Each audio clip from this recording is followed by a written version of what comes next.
โทพี่น้องเอ๋ยเนาะเปิดภาพมาบัดนี้พี่น้องเอ๋ยเนาะพี่น้องเด้อเนาะจากคลิปดราม่าพี่เนาะมานุ่งกับแวะมาหาทางน้องพ่อเพิ่นก่อนพี่เนาะพอสิถ่าย MVจักสิได้จักบ่มื้อนี้พี่น้องเอ๋ยเนาะพอสิถ่ายอยู่นี่แหละอยู่กวนสระกวนเอาอันช็อตนึงแล้วก็สิไปถ่ายอยู่ซนกาแฟพี่น้องเนาะแต่ว่าทำบ่ได้ก็สิถ่ายแต่อยู่ในกวนนั่นแหละพี่น้องเอ๋ยเนาะถ่าย MV ให้น้องเพิ่นเขาเดียวแล้วก็สิเคลียร์เรื่องดราม่าเรียบร้อยพี่เนาะถ้าว่ายังบ่เข้าใจก็บ่นุ่งจักสิอธิบายได้พี่น้องเนาะเพราะว่าบ่นุ่งก็คิดแนวดีนะพี่น้องเนาะเฮาบ่ได้คิดแนวมันบ่ดีถ้าเฮาเฮ็ดสิ่งที่ได้มันดีแล้วมันมีความสุขบ่นุ่งก็สิเฮ็ดพี่เนาะถ้าว่ามันเฮ็ดแล้วมันเดือดร้อนคนอื่นบ่นุ่งก็บ่เฮ็ดนั่นน่ะเนาะแล้วก็สิ่งที่บ่นุ่งตัดสินใจก็คือว่าบ่นุ่งได้ต้องข้างแน่พี่เนาะในการที่จะพาน้องๆเพิ่นไปพี่น้องเนาะไปบ่ได้ย่างพี่น้องบ่นุ่งสิเข้าไปหาทางน้องอภรเพิ่นก่อนพี่น้องเนาะเพราะว่าสิสอบถามน้องเพิ่น เพราะว่าอัดเพลงวันนี้ก็จักสิได้พี่น้องเนาะมีแต่รอเบิ่งรอชมและรอติดตามเบิ่งพี่น้องเพราะว่าบ่นุ่งก็สิเว้าหลายบ่ได้พี่น้องมีแต่ว่ารอติดตามเบิ่งตามชมเพราะว่า เพราะว่ามีเสียงน้องเพิ่นบ่ถือขี้น้อยนึงเป็นจังไดเนาะบ่นุ่งก็จักสิจังได๋แหละแต่ว่าน้องเพิ่นก็ว่าได้สำนั้นพี่เนาะเพราะเพิ่นก็ฝึกใหม่เด้เฮ็ดจังได๋เพิ่นก็บ่ได้เป็นนักร้องนะแต่ว่าความฝันของน้องเพิ่นจะเป็นนักร้องนี่เนาะแต่ว่าเพิ่นก็กำลังเข้าห้องอัดทีม FC ก็ว่าห้องอัดอันนี้คือห้องนอนเพราะว่าทางลาวทางไทยมันก็บ่ได้คือกันพี่เนาะเพราะว่าคนเฮามันงบมันบ่ได้เงินบ่มีแหละสิเฮ็ดห้องอัดเป็นของตนเองคือน้องเพิ่นมีสำนั้นก็ถือว่าดีบ่น้องยังอยากมีความฝันอยากมีห้องอัดพี่เนาะหรือว่าห้องเพลงของตนเองนะแต่ความฝันบ่น้องก็อยากห้องเพลงคือกันอยากเป็นห้องคือกันพี่น้องเนาะบ่น้องก็แต่ว่าเสียงบ่ดีซื่อก็เลยว่าทาง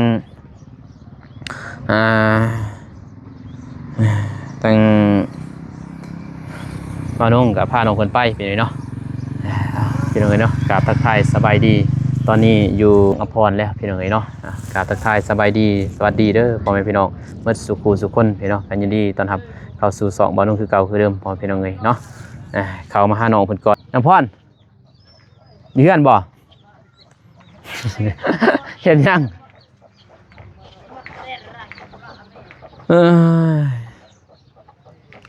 ซ้อมเพลงอยู่บ่ยังซ้อมเพลงบ่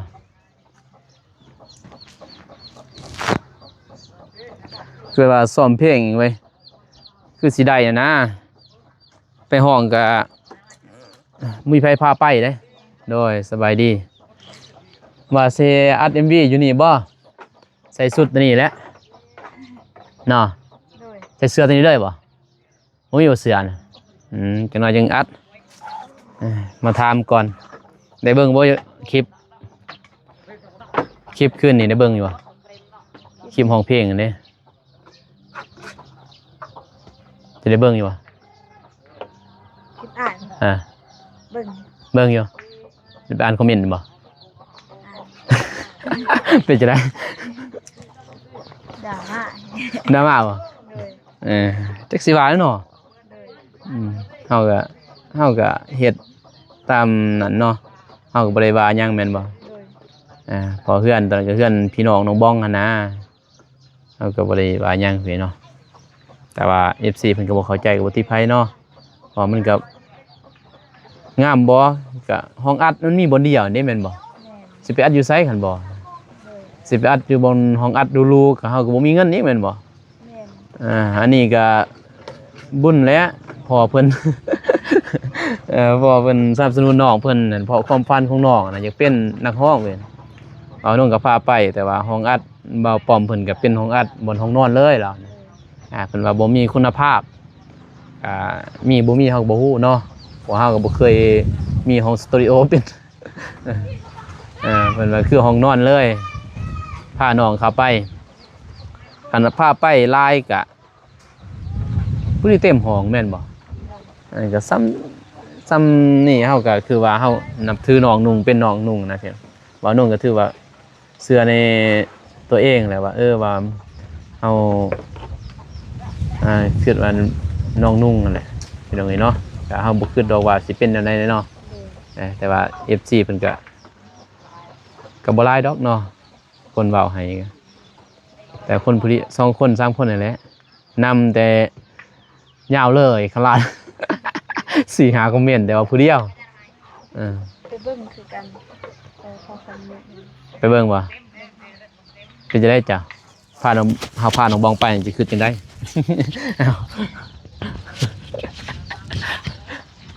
ตามความรู้สึกน้องอภรนะเฮาพาส่งบ่าวนุ่งกับน้องอภรนี่พี่น้องเนาะก็แรกๆบ่าวนุ่งก็คือว่ามันสิบ่เป็นหยังเนาะเลยเพราะเฮาก็อันนี้ก็คิดคือกันว่าไปไสมาไสอยากก็ไปแม่นบ่เลยถ้าแต่งอยากก็ไปเรื่อยๆแม่นบ่เลยไปนำกันเรื่อยๆนะน้องอภรนี่ก็คิดว่าสิบ่เป็นหยังถ้ามันเป็นอันนี้ทางน้องอภรกับบ่าวนุ่งก็บ่ชวนน้องบองเนาะเลยบ่าวนุ่งก็สิชวนไผอีกไปกับน้องอภรขนาดว่าอันสมมุติว่าเฮาไป2คนก็สิว่าบ่ดีอีกเลยส่วนเราไปนำนะก็หั่นแหละอ้ายก็เว้าอยู่แล้วว่าอย่ามันบ่ดีนะเลยว่าพาน้องพาผู้ใดก็ได้นะแม่นบ่ที่จะไว้ใจแม่นบ่ก็เลยว่าก็ไปนำกันได้น้องพรกับน้องบ้องนั่นแหละไปใส่มาใส่ไปใส่ไม่ใส่ก็ไปนำกันหั่นน่ะก็เลยลงไปอัดเพลงแล้วก็ส่วนเราไปนำแต่เรามื้อนั้นเรายังนอนเราบ่ได้นอนมื้อคืนแม่นบ่เลยบัดนี้เฮาก็เอามาน้องเพิ่นแหละอยู่ต้นน้องหันเฮาก็บ่ได้ขึ้นในอื่นแม่นบ่เลยนอนซะในต้นเนาะดีกว่างอกอยู่ทั่วสวนสิกระแพงอยู่พี่น้องบ่ได้นอนซะนะว่าแล้วไปมาไปนอนเวลาอ้ายใส่กล่องเนาะมันลืมเต้บางทีก็แวบนะเกิดเป็นห่วงน้องก็เลยมีกล่องไว้ปั๊บก็ลืมตัดทิ่มซะอย่างก็เลยว่าโอ้มันบ่งามน้องพรน้องบองไปนอนอยู่เพื่อนผู้บ่าวมันเป็นเพื่อนผู้บ่าวเพื่อนพี่น้องเพิ่นเนาะเพื่อนพี่น้องอะไรก็ห้องกะบ่าวป้อมกับพี่น้องบ่าวป้อมกับพี่น้องนั่นแหละเกินว่าไปของครับไปยังเกินว่าไปโรงหมอสั่งน้องบวนพาน้องบองพาไปเกินว่าพาน้องบวนไปก็กินข้าวอยู่หันน้องบองว่าตอนน้องบองว่าเคยเข้ามาอะไรกินข้าวกินน้ำอยู่นี้อันน่ะบัด FC ว่าอ้าวโอ้มันแปลกเด้คือว่าไปกินข้าวอยู่หันสงสัยมียังกันบ่วะพิรุธนะคะสิว่าคือพิรุธแท้ว่ะนะเงินง่ำยังว่ะเป็นพี่น้องกันเอาป้อมกะอายุเท่าไหร่17บ่ประมาณนั้นแหละรุ่นน้องเบารุ่นน้องเบารุ่นน้องพวกน้องอภรน้องบองรุ่นน้องเป็นยังไงคิดแล้วเขาซื้อข้าวเปียกขอบใจแล้วจังน้อยจังลองถ่ายMVเบิ่งว่าสิได้อยู่บ่มุมถ่ายอยู่นี่เอาหน่อยนึงอยู่นี่ก็อยู่ไสส่วนกาแฟอยู่นี่มีติ๊กสเปรย์อันเด้อยู่เฮือนน้องก็เด้ออันเด้ถ่ายนั้นส่วนกาแฟเนาะหน่อยนึงหยัง2ตอนจังซี่นะโอเคเนาะแล้วก็สิไปประกอบใส่มีตู้บ่มีบ่ตู้น้อยเหรอซ้ำจะได้ยินนะเปิดแล้วมันได้ยินนี่เจอกับห้องตามนั้นใช่ป่ะพอมันสีตัดเอาเสียงแล้วไปตัดใส่นั้นเพียงเลยเนาะเอาตัวภาพน้องพรไปตัดใส่แล้วก็เอาภาพน้องบองเบาตูนใส่เลยพี่เนาะแต่สิบริท่ายดอกMVพอน้องบองเบาตูนเขามาหากันบ่ได้เขาหากันกับพุ่นเดือนวันที่เก่าเนาะวันที่เก่าวันที่เก่าก็ยันบัดนี้เขามาหากันได้เขาก็บ่ฮู้เนาะว่าเพิ่นสิว่างบ่ว่างแม่นบ่ก็เลยว่าบ่อยากรบกวนน้องหลายบัดนี้ FC ว่าถ้าบ่มีเวียกบ่เข้ามานะน้องก็บ่อยากเข้าอีหน่อยเนาะมีเวียกน่าจะเข้าแม่นบ่ตะกี้สิเห็นบ่อายสิเข้าเนาะมันก็ป้าแต่เบาตูนและเข้าอันนี้เบาตูนมันเข้ามาบ่ได้อ้ายก็จะเป็นมาผู้ใหญ่เพิ่นฝากมาเด้เงินแล้วก็มาให้น้องเพิ่นจังได๋ว่าอ้าวผู้ใหญ่ว่าใส่เงินมาให้น้องบองคือเป็นนี่น้องเอ้ยเนาะจะได้ว่านี่ไปเห็นว่าพ่อแม่ให้เขาดีใจเห็นไหมเขาเลยให้ดีใจแต่พ่อเราอยู่ป่ะพ่อเราไปเฮือนเฮือนงานดองฮะมีแต่แม่อยู่แม่เราไปสวนดุนี่เนาะบ่ได้อยู่เช้า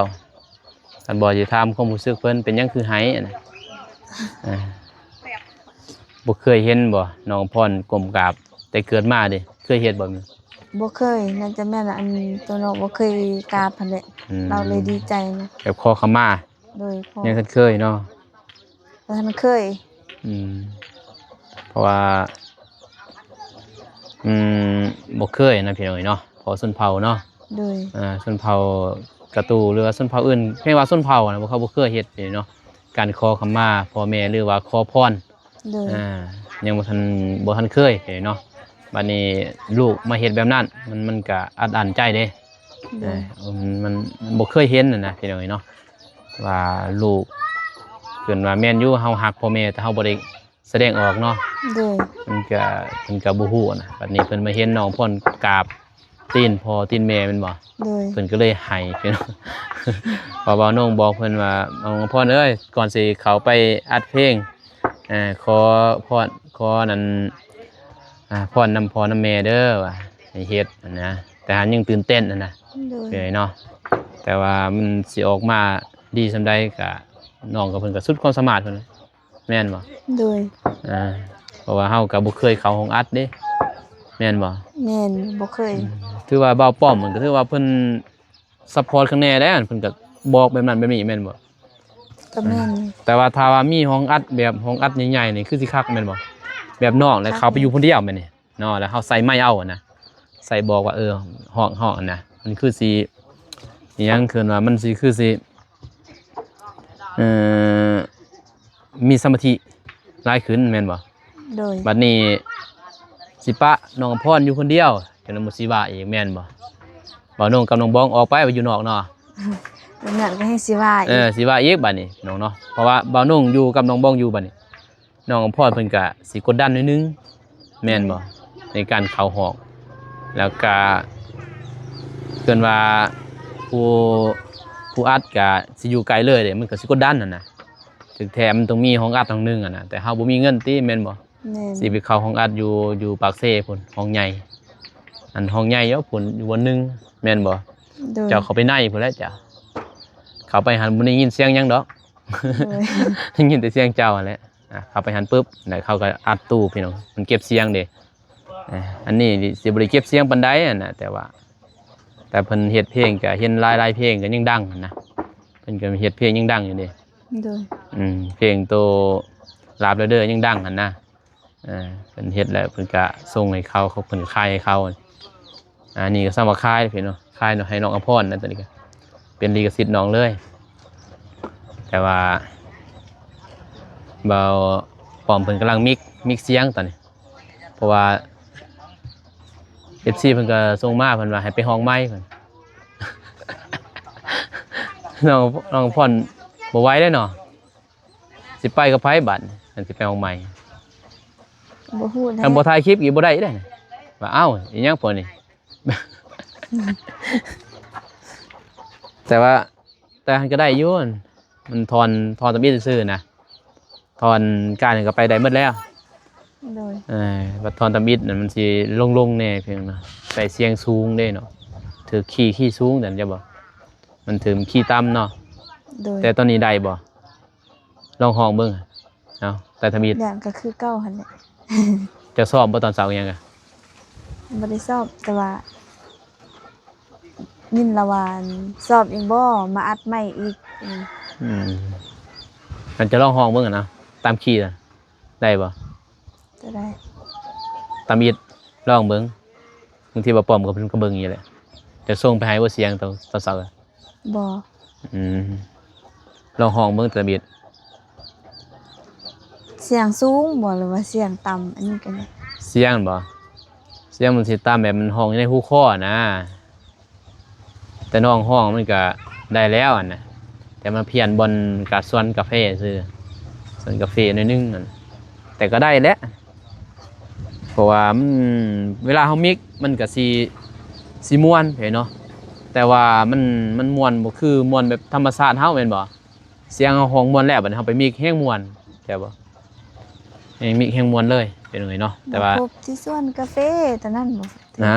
แล้วโตตามีดอันเด้โต กายังขึ้นมานั่นแหละพี่น้อง กะบ่คิดบ่ฝันเท่านั้น แต่ว่าแต่เจ้าแต่กาสีบุคิดบุพันธ์มันสิขึ้นเสียงมันสิแบบยังขึ้นว่าสูงๆแน่นบัดเราก็ปรับลงนิดนึง กะบ่คิดบ่ฝันนั่น หันมันสิกาบุคิดบุฟันมันเป็นแบบเสียงมันสูงแล้วจ้ะบ่ เลย มันเป็นกาบุคิดนั่นนี่มันสิเข้าใส่หัวข้อจังได๋ กะบ่คิดบ่ฝัน เห็นบ่ ไปคือเก่าแม่นบ่เนาะ ก็คือเก่าหั่นแหละต่อไปก็คือเก่า พอเสียงน้องเพิ่นแบบนั้นนี่พี่น้อง เพราะว่า สิให้เสียงคือเขา เสียงน้องเองก็ มันสิบ่ได้แม่นบ่ โดย แต่วันนี้มันบ่เข้ากับขี้เด้มันต้องให้เพิ่นปรับบนทันว่าหนูว่าปรับขี้ตอนเด้อเอาตามนั้นแหละ ก็เสียงน้องแบบนี้แหละไปอัดนั่น3-4เทื่อมันก็คือเก่าหั่นแหละ มันก็คือเก่า พระว่เสียงน้องเองก็เป็นแบบนี้ พอเฮาต้นฉบับของน้องเพิ่นนี่แบบนี้แม่นบ่ โดย ไผก็ลอกเรียนแบบบ่ได้ เลย น้องเอ้ยนี่แต่ว่าสิน้อยจริงสิไผมีหน่อยนึงเพิ่นเนาะให้น้องเพิ่นห้องอะไรก็เฮ็ดแบบมันเพลงตัวนี้มันก็คือสิเซาๆแม่นเนาะ เลย แม่นเฮาสิบ่ได้เต้นหยังดอกมีแต่ขึ้นมาเลยก็ห้องอะไรเฮ็ดแบบหน้าตาแบบเศร้าๆนะ ใจ โดย แล้วก็เจ้าก็ห้องแล้วก็เบิ่งหยังอะไรนั่นแหละก็เว้าน้องก็บ่แม่นเป็นผู้กำกับดอกเพียงเรื่องบ่แม่นเคยเฮ็ดเพลงนี่แม่นบ่ โดย แล้วก็บ่เคยแต่งละครนะให้หมู่เฮ็ดแนวนั้นนี่ มันยากแม่นบ่ โดย มีแต่เบิ่งมันได้สำใดก็เอาสำนั้นเพียเนาะเพราะมันเป็นเพลงแรกของน้องเพิ่นผิดพลาดประการใดก็เฮาก็ขอโทษขออภัยแม่นบ่ โดย เฮาก็บ่มีประสบการณ์เฮาก็บ่มีกล้องใหญ่คือหมู่แม่นบ่จับนี่แหละโทรศัพท์มานี่แหละจับไปถ่ายเพิ่นเลยใส่โทรศัพท์เอาไว้เลยเฮาบ่ได้มีกล้องเด้บ่ป้อมก็ว่าอยู่บ่จ้างบ่มือกล้องถ่ายโอ้สิมีเงินมาแต่ไส ถ่ายซื่อๆแค่นี้ติเนาะ โดย จะไปถ่ายก็จักหมู่ไรจักแนวใดพี่น้องเอ้ยถ่ายถึงตัดให้อิหยังนะ MV อิหยังต่อตัดเองนี่แหละมันถึกหรือบ่ถึกก็บ่ฮู้จักเขาก็บ่เนื้อเพลง จับใส่เลยพี่น้องเอ้ยเนาะเพราะว่ามันก็บ่เป็นเด้แต่ว่าน้องเพิ่นความฝันน้องถ้าว่าสิเอาน้องเพิ่นซื่อๆก็บ่ได้แม่นบ่ โดย มีแต่น้องสิร้องหมดสุดเพลงก็เป็นบ่ได้เพราะเพลงตัวนี้แต่งชีวิตของน้องบองกับเบาตูน โดย แต่ว่าแต่แท้ๆบ่าวนุ่งอยากแต่งให้น้องเพิ่นนั่นมนต์ฮักสวนกาแฟนะมนต์ฮักแต่ว่าเพลงนี้มันสิเป็นแบบพบฮักว่านี่เนาะชื่อเพลงสิว่าพบฮักที่สวนกาแฟตอนนี้มันบ่แม่นมนต์ฮักอันมนต์ฮักนี่มันก็สิบ่มีแนวมีแต่สมหวังตลอดนะมนต์ฮักเนาะ โดย บัดนี้มันบ่ถึกอีกกับอิหยัง MV อะเนาะเป็น MV นี่มีแต่ว่าพบฮักกับอกฮักนี่นะอกฮักนี่ตัวเพลงอกฮักตอนนี้ถึกอยู่ เอาสิเอาตัวได้ MV ตัวถ้าบ่ทายหั่น MV เห็นบ่ โดย พบฮักนี่บ่เอ้าก็เบาตูนไปจะเป็นบ่จอบในซองบ่เตียงอันนี้ MV ตอนนั้นแหละเบาตูนจอบไปหาน้องเพิ่นอยู่โซนกาแฟแล้วมาเฮ็ดบ่มานั่งแล้วบัดนี้ก็บัดได้ก็ตัดไปเลย โอ้ มาเข้าใส่บนเบาตูนน้องบองตอนขึ้นเฮือนเด้เอาตอนนั้นมันเข้าอยู่นํกันเด้เอาตอนนั้นมาใส่มันก็คือเด้พาควันนั่นเด้เจ้าบ่ โดย ก็จบแต่อนาคตบ่ฮู้แม่นบ่ โดย บางทีอนาคตน้องบองเบาตูนนั่นก็จังเฮ็ดไหมแต่ว่า FC ทั้งพ่อเพิ่นที่สนับสนุนน้องนี่เพิ่นให้เบาตูนกับน้องบองนั่นแอมฮ้องเพิ่นยังให้น้องเพิ่น2คนสิร้องเพลงคู่เพิ่นแต่บ่าวนุ่งว่าบ่าวนุ่งคันว่าไปบ่รอดบ่าวนุ่งสิบ่เฮ็ดพี่น้อง เศร้าเนาะจังได๋ดราม่าอีเนาะ โดย กันว่าสิเฮ็ดมีแต่สิเฮ็ดให้น้องพรพ่อถ้าไปก็น้องบองบ่ได้ไปนํไปห้องอัดมีแต่สิเจ้าไปหาผู้ใหม่ 4-5 คนบัดนี้เด้อ โดย ไปประมาณ2คันรถจักร จังบ่มีดราม่าแล้วก็บ่มีไผนอนนี่นะแม่นบ่ โดย บ่ให้ไปนอนนั่งหมดยืนหมดอยู่เนาะจะได้พี่น้อง ยืนเบิ่ง มึงว่ามันเอาก็บ่จักสิเว้าแหละแม่นบ่ โดย เพราะว่าเราก็เป็นกันเองนะพี่น้องแต่ว่าเบานุ่งก็นอนคืนนี้ก็บ่ได้คิดหยังหลายแล้วเพราะว่าบ่ได้เบิ่งเด้ ปล่อยคลิปลงเลยก็เมื่อยแห้งก็นอนเลยมาตื่นเช้ามาอ้าวเห็นผู้ใหญ่เพิ่นก็แชทมาแล้วก็เบิ่งในหลังบ้านก็คอมเมนต์ดิบ้าโต อ้ายหนึ่งนะเราเขียนหลายขนาดแต่อ้ายบล็อกไว้แล้วตอนเพิ่นเขียนหลายประมาณ10คอมเมนต์ในคลิปเดียวแต่อ้ายลบทิ้งหมดแล้วบล็อกไว้หมด อันนี้ก็อ่านอยู่คือกันเมื่อวาน เสียหายน้องบ้องเพิ่นนั่นแหละเว้าให้น้องกันนะบัดไปนอนหันได้บัดไปปากน้ำเบาตูนบ่ได้เพิ่นว่านะเอ้ามันก็บ่เกี่ยวกันแม่นบ่โดยอันบ่เกี่ยวเลยนอนกับเพิ่นเมื่อยนี่ก็บ่ให้นอนบ่ สิทธิของน้องเพิ่นแม่นบ่โดย ไปก็บ่ให้ไปอีกนะเพิ่นว่าน้องเพิ่นก็อยากมีประสบการณ์แม่นบ่น้องบ้องเราก็อยากร้องเพลงคือกันนะพี่น้องเพิ่นก็ความฝันคือกันฟันเพิ่นก็อยากเป็นนักร้องคือกันนั่นอยากร้องเพิ่นว่าอยากเป็นอยากร้องเพลงนั่นแหละแต่ว่า FC ว่าบ่อยากให้ไปไสให้เป็นเมสซี่เฮือนซะเพิ่นให้อยู่แต่กับบ่ตูน มันเป็นไปบ่ได้เนาะโดยบ่ให้เพิ่นร้องบ่ให้น้องบ้องร้องเจ้าก็อ่านติดน่ะเนาะคอมเมนต์มันก็บ่เกี่ยวพี่น้องเนาะความฝันของไผมันแม่นบ่โดยถ้าว่าฮักเพิ่นแท้แม่นบ่มันคือ FC ผู้นั้นเนาะเราเบิ่งเฮาตอนนี้ถ้าเพิ่นฮักน้องบ้องแท้จากใจแม่นบ่ฮักคือลูกคือเต้าฮักคือน้องคือนุ่งแม่นบ่โดยเฮาฮักแบบนั้นเฮาต้องปล่อยว่างแม่นบ่เฮาต้องให้สิทธิของเพิ่นแม่นบ่เป็นเฮ็ดหยังมันบ่ผิดน่ะนะตัวใดมันเฮ็ดผิดเฮาติเตือนได้นะแต่ว่าถ้าเฮาไปนำคนที่มันบ่ดีเนาะเฮาก็ติเตือนได้แต่ว่าทางเว้านุ่งก็หมู่ว่าบ่ดีก็จักสิว่าได้พี่น้องเว้านุ่งก็ซ้ำนี้แหละเฮ็ดเนาะไปซอยคนอีหยังอีกแหละพี่น้องเอ้ยก็สุดๆแหละคือน้องเพิ่นนี่แต่กี้แรกๆก็บ่นุ่งก็ว่าสิบ่ได้ให้ดอกบ่นุ่งเฮ็ดเพลงให้น้องอภรไปเนาะว่าให้บ่เจ็บนั่นแหละเนาะแต่ว่า FC ก็คอมเมนต์มาบ่นุ่งเฮ็ดเพลงนะไปเฮ็ดเพลงให้แหน่ว่าน้องเพิ่นแหน่อีต้นพอดีพ่อเพิ่นก็เลยว่าติดต่อทางอ้ายนะเพราะมันด้นเด้บัดน้องว่าสิเมื่อเวียงเดี๋ยวเพิ่นว่าติดต่อทางอ้ายก็ไปแล้วบ่ยากดอกมื้อนึงก็แล้วแต่งเพลงหยังเนาะ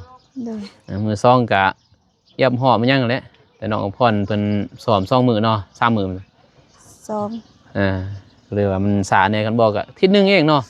ก็แล้วอัดบัดนี้เฮาไปเฮ็ดเพลงเพิ่นก็ว่าเฮาลงอีบัดลงทางแล้วเว้าน้อง ตะกี้เป็นสายบุญไปเลยบัดนี้ลงทางไปเฮ็ดเพลงให้เลยอ้าวความฝันเนาะความฝันน้องเฮ็ดให้มันเฮ็ดหยังให้มันถึงพี่น้องให้ลองเบิ่งสิออกมาแบบใดก็อย่าเนาะเฮาเต็มใจเฮ็ดแม่นบ่ภูมิใจบ่ภูมิใจภูมิใจบ่ได้เฮ็ดเพลงภูมิใจสิออกมาแบบใดก็อย่าเนาะแต่ว่าบ่ม่วนก็อย่าแต่ว่าเป็นเพลงของน้องเองก็ดีใจเลยเป็นซิงเกิลแรกเนาะถือว่าเฮาก็มีความฝันแหละ